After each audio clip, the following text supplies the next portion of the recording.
Hey, what's up guys? Welcome back to another video. You guys know me as the guy who does a lot of guides, tips and tricks here and there for Tekken 8, and combo guides, staples, and some ranked gameplay here and there. Today I want to talk about something a lot different than I usually post on this channel. I want to talk about some of the things that I would like to see changed in Season 1. Before I start this, I just want to make a disclaimer that the things I'm going to say, they all come from a place of love for the game. I absolutely love Tekken and I wanted to do as best as it possibly can do. And in order for that to happen, some things need to change in Season 1, in my opinion. Just bear that in mind when I'm talking about these things. It doesn't come from a place of hate for the game. I absolutely love Tekken and I want it to do as best as it possibly can. And to have a thriving player base full of Tekken players. And I just want the game to do really, really well. We recently had the patch notes.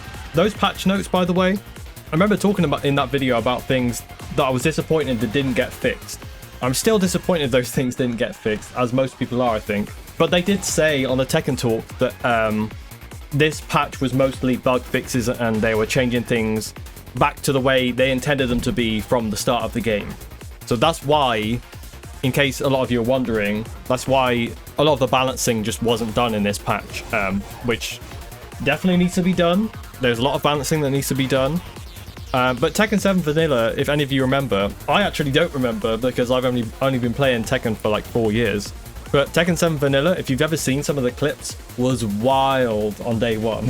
Some of the damage, especially Paul's Death Fist, it was pretty wild day one. So it's actually kind of expected for the balance to be all over the place right now, until they balance some stuff out and change some things. So balancing definitely needs to be fixed, but we'll talk about it a bit later, what specifically I think needs to be fixed. But just bear in mind that Tekken 7 Vanilla was wild as well. This game is kind of wild with its balancing, but Tekken 7 was wild. So, first off, we're going to talk about network issues. There are quite a lot of network issues right now. To name a few, disconnections, and I'm not talking about plugging, I'm talking about disconnections on Tekken's side of things. If any of you played Tekken 7, again, you'll remember that disconnects were an issue then. It wasn't anything to do with the players. It was just on Tekken's side there was a problem with the netcode, and it seems to have transferred over to Tekken 8. There are a lot of netcode issues and network issues that need to be fixed, which I'm sure they will be fixed, but I just want to put these in this video just to cover all the bases on what I think needs to be fixed. Netcode, the disconnection meter actually not showing what the disconnection rate is. That's a bug fix. I'm sure that will get fixed, but it needs to happen. Also, a lot of the time it will show that it's a 5 bar, and when you get into the game it's like 150 ping. I don't think anybody really enjoys that. I don't know why it says it's a 5 bar and it can be 150 ping, and then you can play against somebody in a 4 bar and it can be like 100 ping. So there's some weird stuff going on there that needs to be fixed, I think. Obviously, we can talk about players' PCs not being able to handle the game. Hardware is a problem, or they just need to turn their graphics settings down, which in most cases, I think that's what the problem is. People just need to turn their graphics settings like all the way down to low, and then the game will be able to be run smoothly on their PC. Also, there's a rollback issue as well. I don't know if any of you guys have noticed this. Sometimes I'll be playing a match. This is my experience anyway. Sometimes I'll be playing a match and it'll be a 5 bar and it'll be like 30 ping. It'll be really good latency.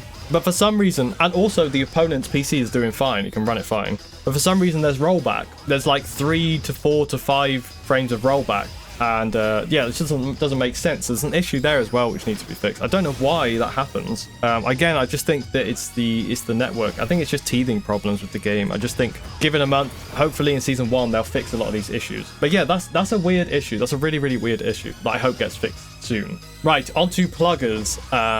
This is where things get a little bit complicated. Originally, I thought the solution could be award the player who didn't disconnect with the win and not penalize the player who disconnected. That way plugging would still happen. It would still happen. People would still plug. Boosting would still happen for sure, but the player who innocently disconnected due to Tekken side of things, or they have shitty internet, which, let's be honest, it's not your opponent's problem if you have shitty internet. It's kind of on you. But they wouldn't get penalized for something happening on Tekken's side or having shitty internet. And the player who didn't disconnect wouldn't feel like the match they had was a complete waste of time and they would actually gain points. I originally thought that was a good idea, but I spoke to a couple of friends And we came to the conclusion that, and I don't know if this is like completely true, please let me know in the comments what you guys think about this, because it'd be good to have a conversation about this. I have a feeling that the rank points would be distributed really weirdly, and people would end up like, there'd be a lot of rank inflation and people would end up in the wrong ranks, like a lot, like kind of all over the place, because people would be getting a lot of empty points. Does that make sense? It might not make sense, but I think there'll be a lot of rank inflation and people would end up in the wrong ranks a lot of the time. So maybe that wouldn't work. Let me know what you guys think about that. But the only other solutions are to just take away points from the player that disconnects and not reward the player who didn't disconnect. That way it disincentivizes people from plugging, and the player who didn't disconnect doesn't get penalized. Or the other thing is you could do timeout penalties, like a 30-minute ban for 3 disconnects within an hour, which get increasingly severe the more times the player disconnects in like a time span. Like let's say they disconnect like 30 times in a day, then they get banned for like 2 days or something like that. Obviously, in the Tekken talk, they did talk about plugging a little bit, and they talked about legal issues. I don't really know what legal issue there is, but I don't know anything about that, so I guess I can't really give an opinion on that. But if there wasn't a legal issue, my guess is it hasn't been implemented yet because of the network issues in the game itself. And they don't want to penalize players because the game's netcode isn't perfect yet, and players are disconnecting due to the game, not to their internet or plugging. So I don't know. Hopefully those things get fixed, because the pluggers are on a rampage, man. They're plugging all over the place. And on top of the disconnects, on top of the disconnection meter not showing correctly, like the disconnection rate, on top of network issues, on top of 5 bars turning into 3 bars, like this is quite a big problem, and I think it needs to be fixed like ASAP, like by season 1. Because the other thing with pluggers, actually, to add on to this, is that most of the players are in Garyu, right, in the red ranks or below.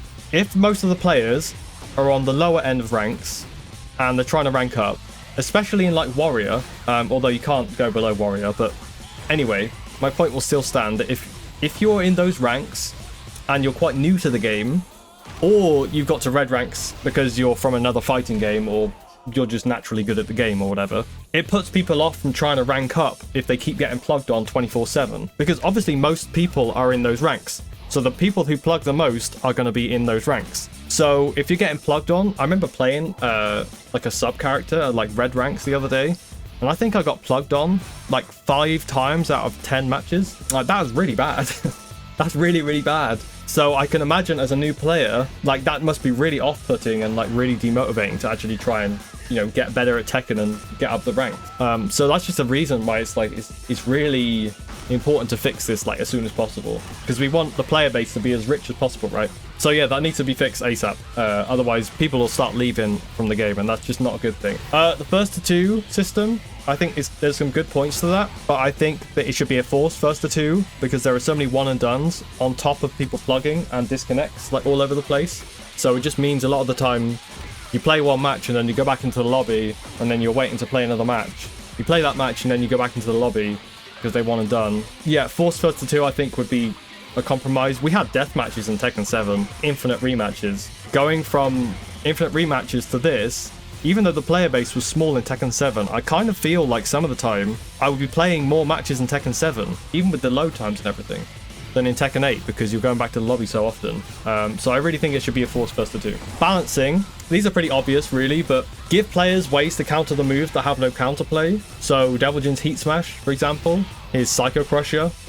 You can't sidestep, you can't go towards him, it's a mid, 18 frame startup, so you basically can't move. And the problem with his Heat Smash is that he's a 50-50 character. It gives him free reign to just wave you into you and do his 50-50.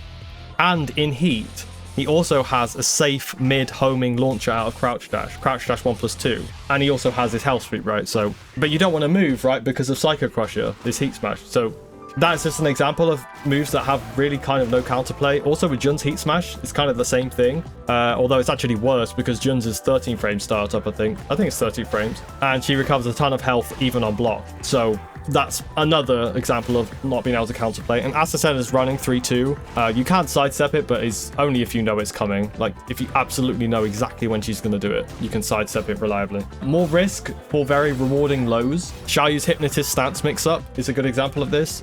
She has a -12 on block homing low that launches, as well as a mid that's a heat engager and a heat dash launcher, and she has crazy damage. That's just an example of a low that's just, I just think that it shouldn't be -12. And Lily also has a -11 low out of back turn, I think, as well, which is weird that this -12 and -11. I just think it's very strange. So more risk for doing lows, I think, would be a good thing. Give players more of a penalty for doing lows that give them like a massive reward. Nerf damage for a few characters. Dragunov's a good example of this. His damage output's just kind of crazy right now. So I think nerf damage maybe across the board, to be honest. But yeah, the damage is kind of crazy. Sometimes you eat like one combo and one mix-up and you're dead in this game, depending on the character. Damage, I think, needs to be nerfed, especially for Dragunov. And make rage arts -20 instead of -15. Right now, it's pretty bad for Kazuya because he has to electric if he wants to launch after a rage arts block. And also for Steve, if you could punish rage arts with a rage art, Steve could actually do a good punish. Because Steve can't launch. He literally cannot launch -15 frame rage art. He can't do it. So make it -20, I think. And then the last thing I have is just bug fixes and general stuff. Like, there are still some buggy things within the game, as expected, because it's a new game, right? There are some bug fixes and general fixes that need to be addressed, but I'm sure we'll get those anyway in the patch for Season 1. So yeah, that's going to wrap up the video. Let me know what you guys think about anything I've said in the comments. Happy to open up a dialogue there. Yeah, tell me what you guys think. There's a lot of things we could talk about. I love the game. I want it to do as best as it possibly can do. So this video doesn't come from a place of hate. I love the game, and I just wanted to do as best as it possibly can do. Thanks for listening to me, guys. Take care, and I will see you in the next one.